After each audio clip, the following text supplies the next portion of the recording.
All right, what he said. I want to talk today, rather sensational topic, the 6-year-old hacker.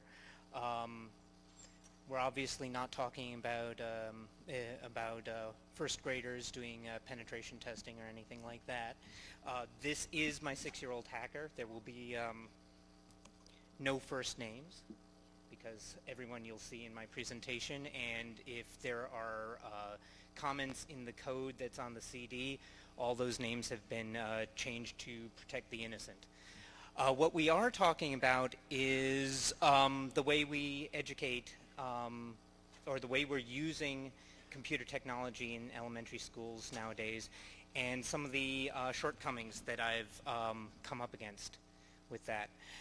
I feel like sort of a crotchety old man. I don't think I'm that old, but I sort of like look back at when I was a youngster and say, gee, when I was, back in the day.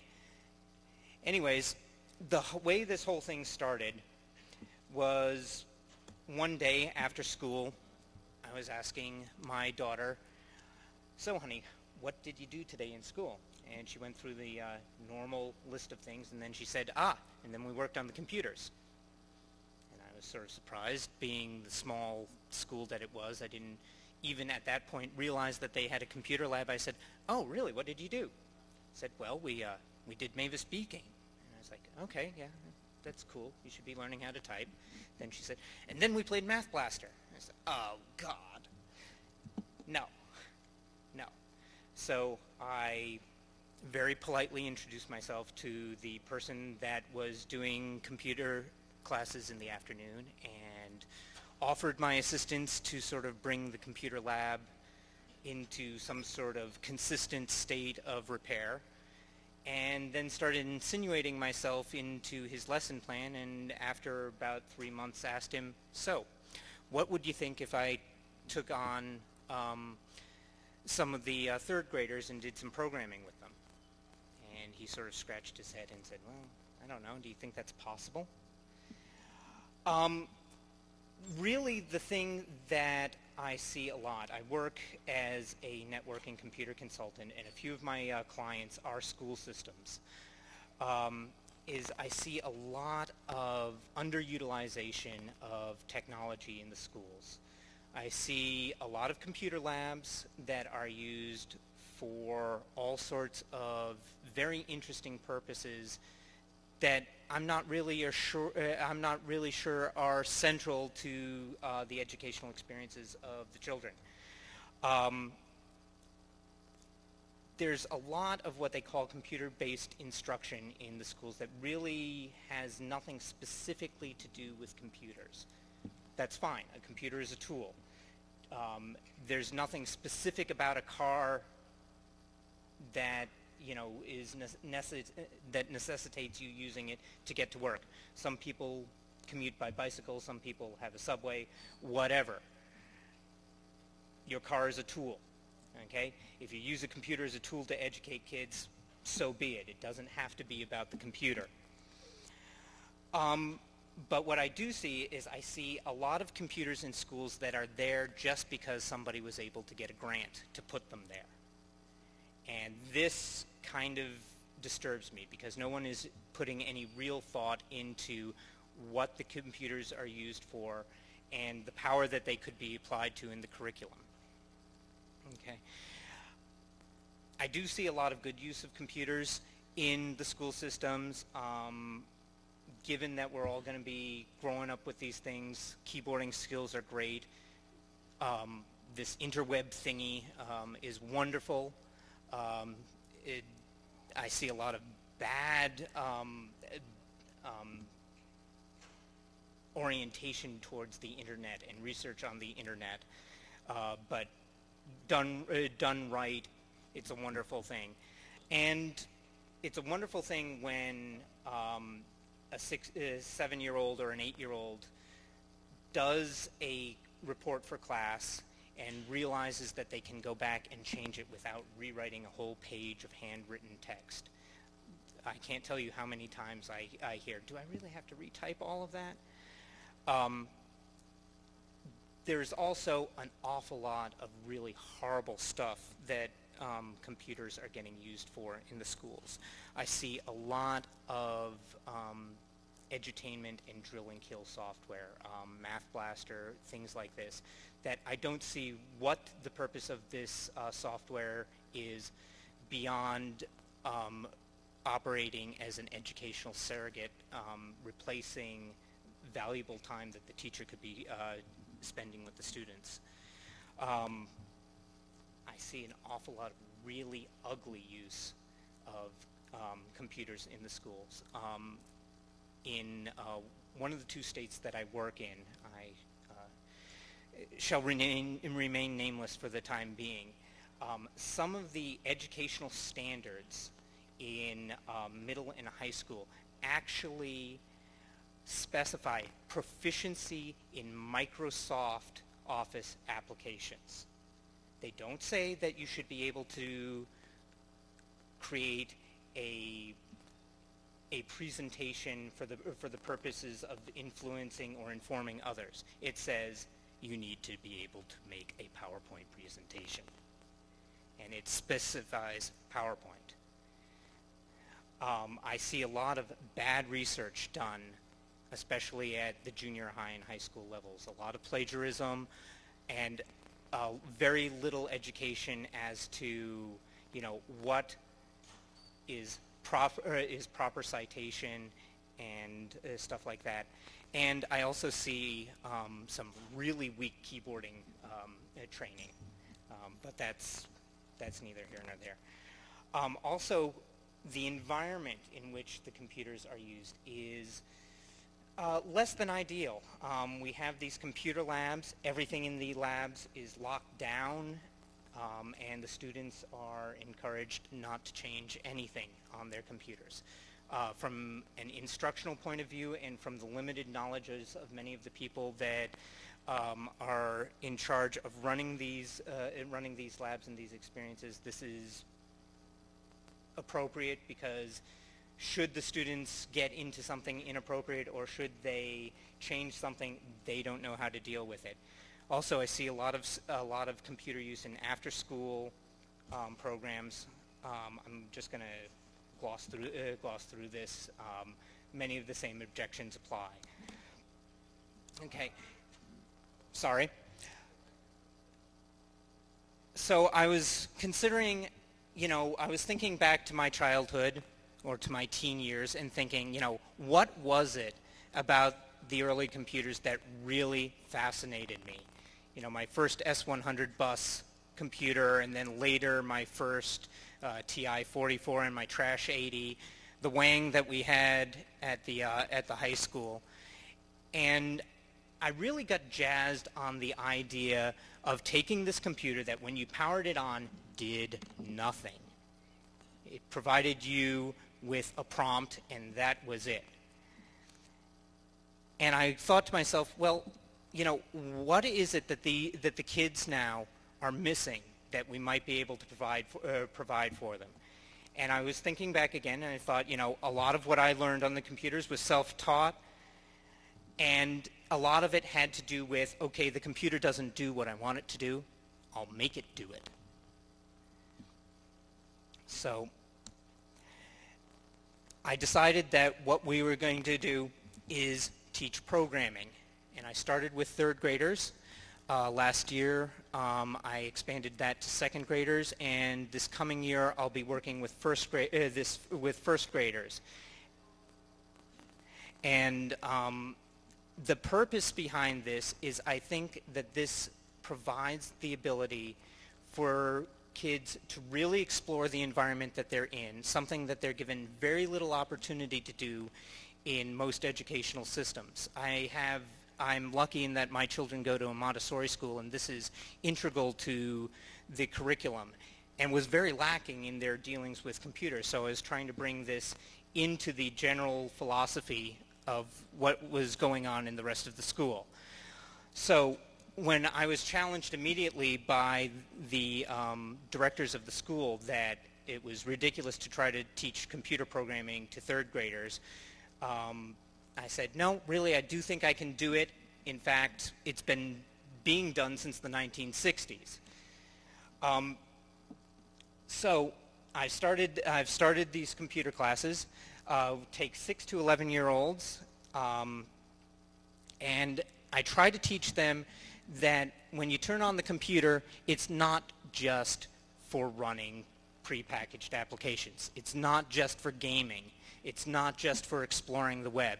And it's not just for that boring stuff that your parents do, like spreadsheets and paying the bills and stuff like that. The tool that I chose to use is Logo programming language, written at least in part by Seymour Papert back in the 1960s at MIT. And there are some nice versions of that run under just about any platform you can imagine. UCB Logo runs under Mac and Linux, and there's MSW Windows, which is a derivative of UCB Logo that runs under Windows. One of the things that you learn immediately when you sit a kid down in front of a computer and teach them the very rudiments, even the first 3 or 4 commands that they learn in a programming language, is they get really jazzed on the fact that they just made the computer do something. That they typed in some words, and the computer followed the instructions that they gave it and did something. They start to learn that this thing that they've only really thought of as a game console or an appliance really might have some other possibilities. The other thing that I did is, after I sort of exposed the kids to programming in the formalized classes, I have an after-school program that they have named the Geek Dojo, or Otakudo. My apologies to any Japanese speakers. That is a voluntary program open to all ages. I have 5-year-olds through 13-year-olds currently attending. It's a self-selecting program in which the students set themselves goals and work with me or work with older students to try to achieve those goals. Most of those are programming-oriented goals, but a lot of them have to do with more abstract stuff. A lot of the kids are interested in cryptography. A lot of them are interested, especially when you start to get to the 10 and 11-year-olds, into computer security. And a lot of them are interested in more mathematical pursuits that are more or less related to sort of geeky stuff. I also run a summer school which is patterned after the programming classes, but is concentrated on a specific project for 2 weeks. The major thrust of all of this is to awaken some of the inherent hacking spirit that I think naturally exists in all children, and to cultivate it, because I think that a lot of this in our current environment is not being encouraged, and a lot of kids that would develop these interests are in fact just going home and playing Xbox and not really realizing what other things there are out there. So we have a motto at Otakudo. It's fun to have fun, but you have to know how. So what sort of results am I getting? We start from the very basics in the programming class. I talk about immediately what is a program, why do we do it, and in fact, when we start talking about programming, we don't even deal with computers. Here's the first exercise that I give the students. They have to look at this picture and write me a set of instructions so I can select the right blocks out of a box and build this object for them. Obviously, hilarity results. And this actually takes an hour before they can program me properly to build this object. As I said earlier, I use the logo programming language, which is based on what are known as turtle graphics, which is important because this is accessible to young children because the graphics are all relative motion graphics, or at least they are at the beginning. You have a sprite on the screen that for historic reasons is referred to as a turtle that follows commands like forward, right turn, left turn, pen up, pen down, things of this sort.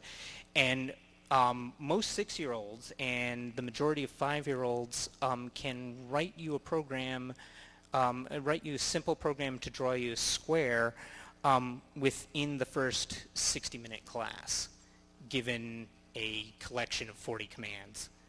And here are some of the results. This is actual code written.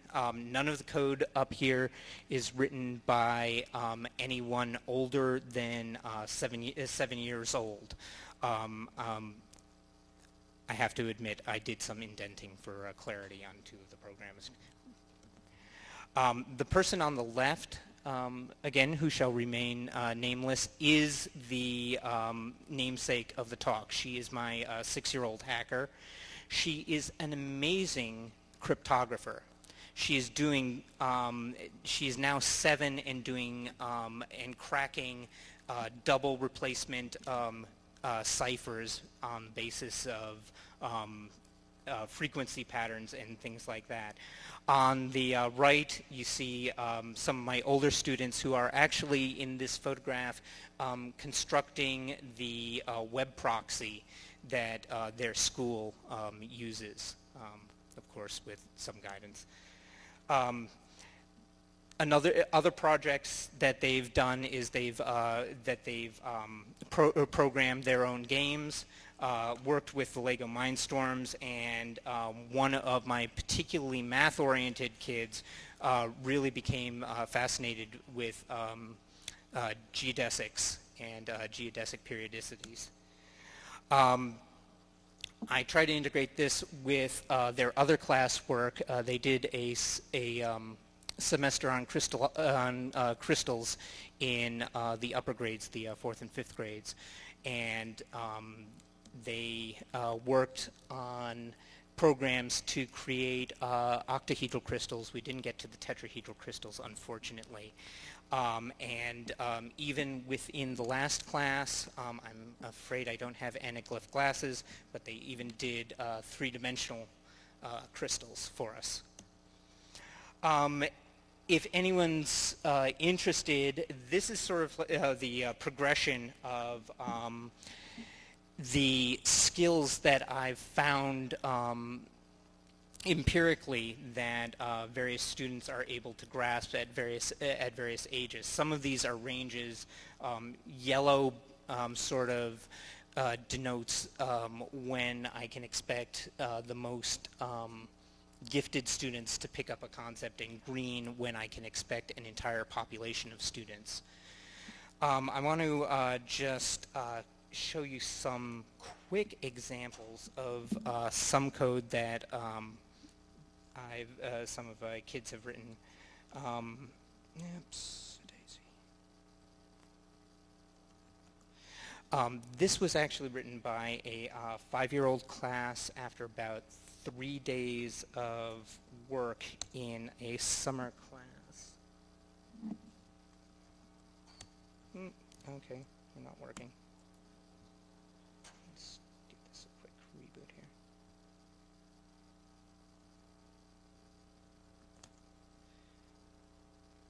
Okay, maybe not.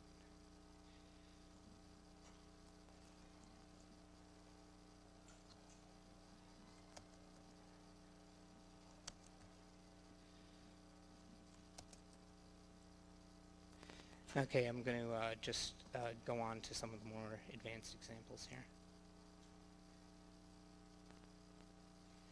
Okay, one of the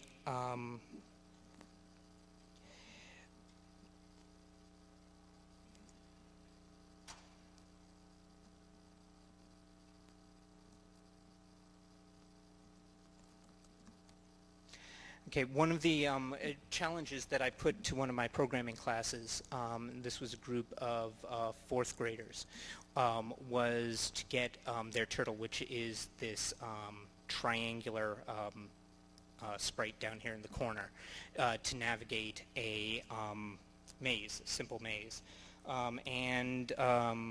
This was their the first attempt, which did a fair decent job at first. They figured out that if you bumped into a wall, you needed to back up and turn, but obviously there were problems.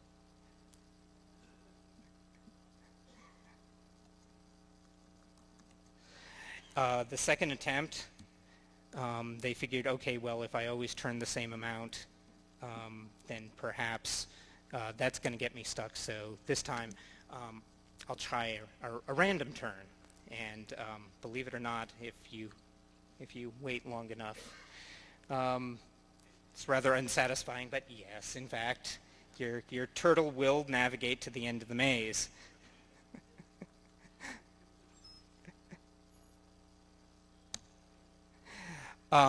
So it took them about 4 one-hour classes to finally figure out the excruciating 15 lines of code that was necessary to create a wall following.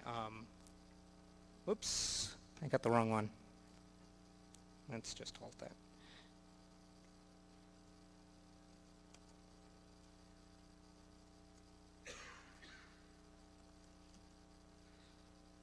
Here we go. That followed a right-hand rule.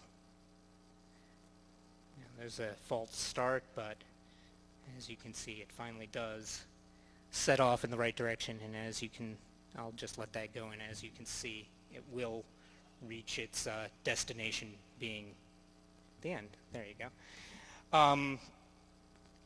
The other things that we've done is, as I said, I just have just a minute here. I do want to leave some time for questions.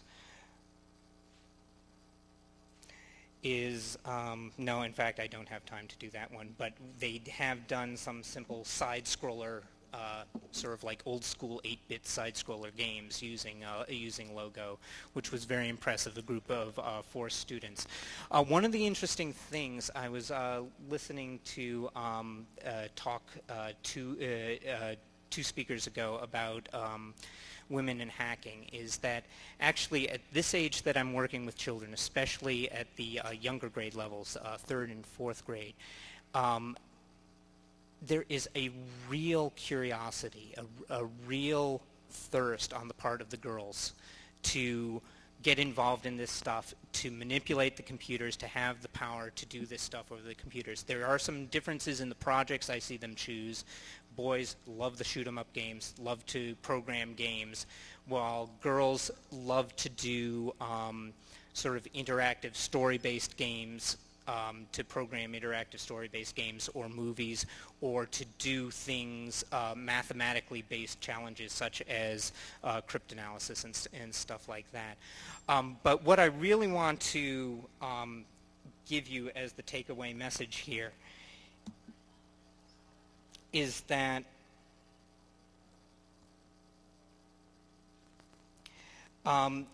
that this is a really different way, at least in my experience, of computers being used in the elementary schools than we've seen recently.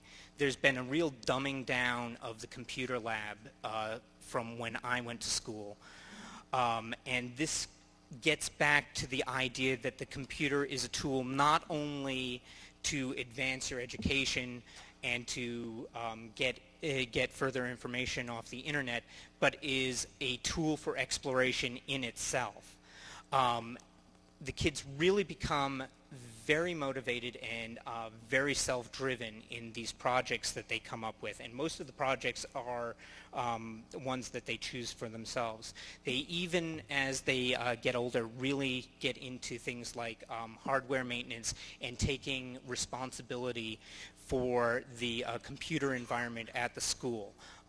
Right now, of course, with my supervision and making sure that everything is proper and well designed, my older students, and we're talking 12 and 13-year-olds, have taken over responsibility for maintaining the workstations and building and installing, if not maintaining, proxies and firewalls and things like that. I think what I really want as the takeaway message here is that I'd really like to continue a discussion with this with anyone that would like to contact me afterwards. I really want to know how we can expand the reach. I find that school systems are not really, don't really have the resources to do things like this unless they have rather remarkable teachers involved. Not saying that I'm remarkable, I just happen to have the free time. There's a real problem in using this sort of model in a public school. As I said, I did this in a private Montessori school.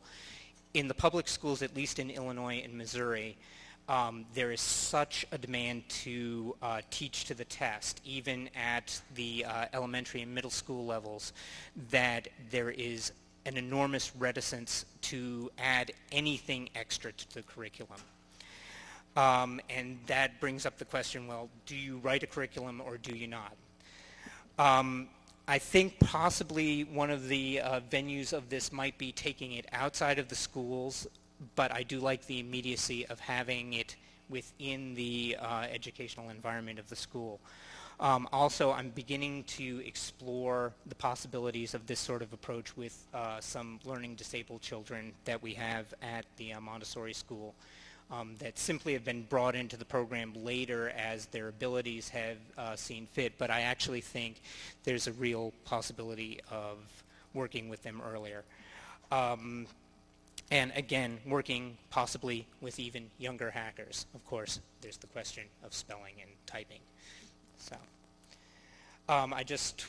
These are a few of the people, my wife and daughter, who really got me involved in this. My wife making it possible to quit my day job to pursue my consulting and teaching. The administrators of the school, Jane and Rod Connell, who gave me the opportunity to use their students as a guinea pig, and many of the influences on what I've been talking about. Here's my contact information. I'm not even sure I've left time for questions.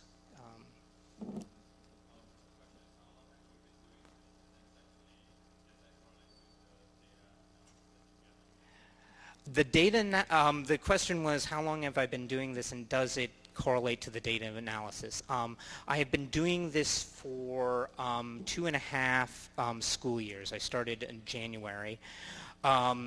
And to call it data analysis is really, yeah, that's very empirical data.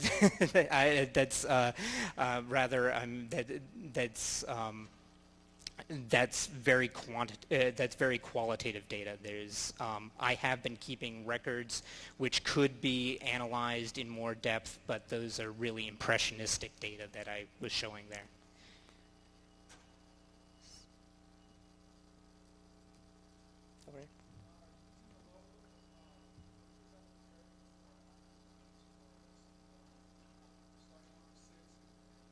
Right. Okay. That's a really good question. What does teaching children Logo as a programming language prepare them for? Nothing. What it does is it's a tool. It's a tool in sort of in the same way that computers are a tool. It gives them the foundations of a programming method. I would not recommend Logo to anyone as a programming language for any sort of large project. Even Even in the game design, when my older students came back for summer class this year, and we started working on our second game, the consensus was, gee, the game we made last year really sucked. And that was largely a function of the limitations of Logo.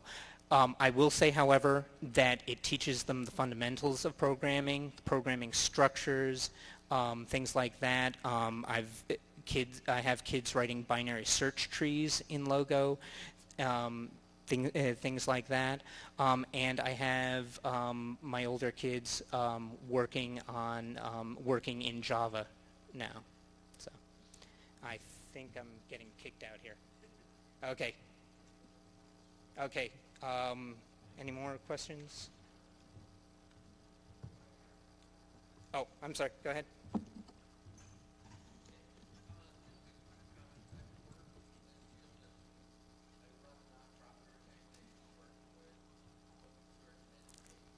Mm-hmm.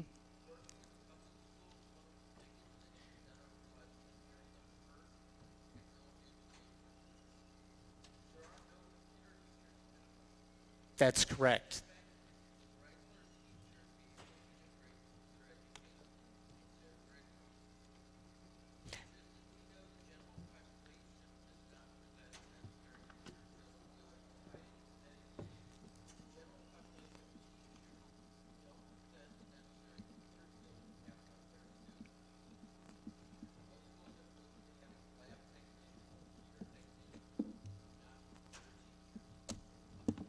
That's absolutely right. If anyone didn't hear that, he was saying that schools don't have computer teachers anymore.